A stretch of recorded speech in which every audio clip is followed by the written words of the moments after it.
You are Locked On Syracuse, your daily podcast on the Syracuse Orange. Part of the Locked On Podcast Network, your team every day.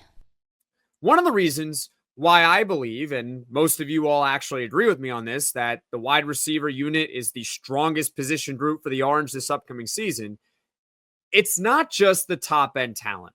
Love Darrell Gill. I really like the upside of Johntay Cook. Those guys could be excellent for Syracuse. But what about beyond those two players? What's the depth looking like? I think Syracuse has really good depth.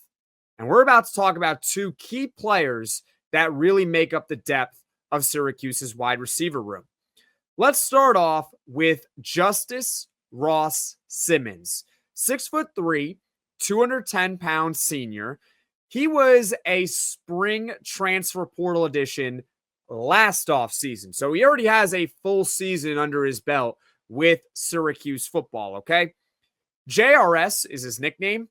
He was coming off a season at Colorado State in 2023, in which he had 45 catches, over 700 yards, and 3 touchdowns, and he was named honorable mention All-Mountain West in 2023. And it led myself and many of you all to believe that Justus Ross-Simmons was going to be a big contributor to Syracuse football in 2024.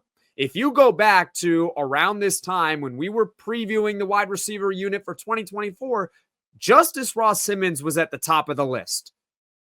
It was him and Zeed Haynes. Looked like those were going to be the top 2 guys for Syracuse. Lo and behold, it turned out to be Jackson Meeks and Trevor Pena. That's just how football goes sometimes. Guys get hurt. Those guys did. Actually, Zeed Haynes did not get hurt, but he missed most of the season due to personal matters. And as a result, you have guys who step in and fill the void and lo and behold have great seasons, right?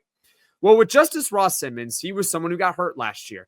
He dealt with a nagging hamstring injury, which bled into the start of the regular season. He did not make his debut for Syracuse until week 3 against Stanford. He did not play the following game against Holy Cross. And by the time Justus Ross-Simmons returned for good, which was the 5th game of the year against UNLV, it was already too late for him to really see the field all that much. There were plenty of guys already that were ahead of him who were producing at a really awesome rate. Jackson Meeks and Darrell Gill are the guys that come to mind. Trevor Pena was already producing at a high level. So at that point, for Justus Ross-Simmons, he had essentially been Wally pipped. He got hurt. Guys performed well in his absence, and as a result, he really couldn't get on the field all that much. But to his credit, when he was called upon in a big moment, which was against Virginia Tech, he stepped up. He had 4 catches, 88 yards, and 2 touchdowns in that game, which helped Syracuse come back from an 18-point deficit against Virginia Tech at home. Remember that game? That was the Justus Ross-Simmons "Hello, I've arrived" game. That was huge for the Orange, and it helped Syracuse really have a strong back half of the season. But overall, as far as his numbers are concerned, 9 catches, 202 yards, and 2 touchdowns for all of 2024, which it doesn't sound that great. But keep in mind, again, there were a lot of guys that were ahead of him on the depth chart because he started the year hurt.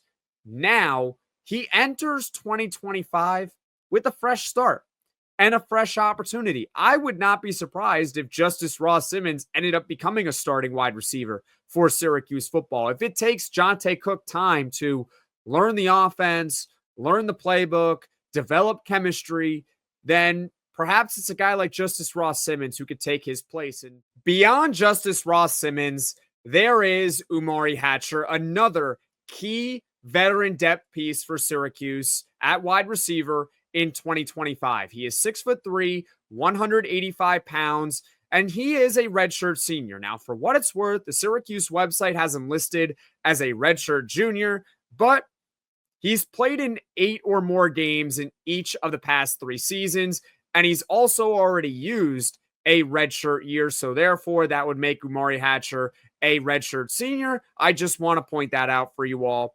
But regardless, for 2025 specifically, we're not worried about 2026 and whether or not he's got eligibility or not. Let's talk about 2025 because we know Umari Hatcher is on the roster for next season. He's the perfect complementary option for Syracuse. He's tall and he's got the ability to make big time plays. One of the big plays that comes to mind is at the end of the first half against Stanford, which I know did not end on a positive note last season. But at the end of the first half, Umari Hatcher made an incredible play where he caught a pass along the sideline, I believe, and he ended up taking it 67 yards to the house. He's someone who, when he gets the ball in his hands, he has the ability to go the distance. Last season, Umari Hatcher played in 11 games, and his numbers aren't spectacular. He had about 270 yards, 3 touchdowns in more of a depth role.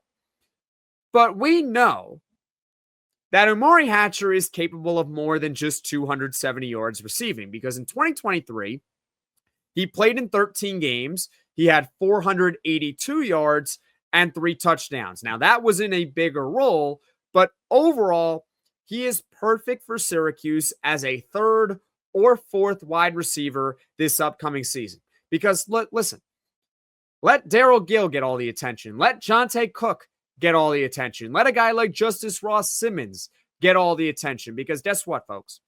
Umari Hatcher lined up against a backup corner or against a safety, that could potentially be a mismatch in favor of Syracuse. And he's been a starter plenty of times at Syracuse. I believe he has started 17 career games with the Orange. So we know he's got the capability in a pinch to be a starting wide receiver for Syracuse football. So those are the 2 key veteran depth pieces that really complete Syracuse's wide receiver room. You got your 2 horses at the top, Darrell Gill and Johntay Cook. But behind them, Justus Ross-Simmons has a ton of upside, even though he is a veteran. Umari Hatcher, we know he is capable of at least 500 yards receiving in a given year if called upon.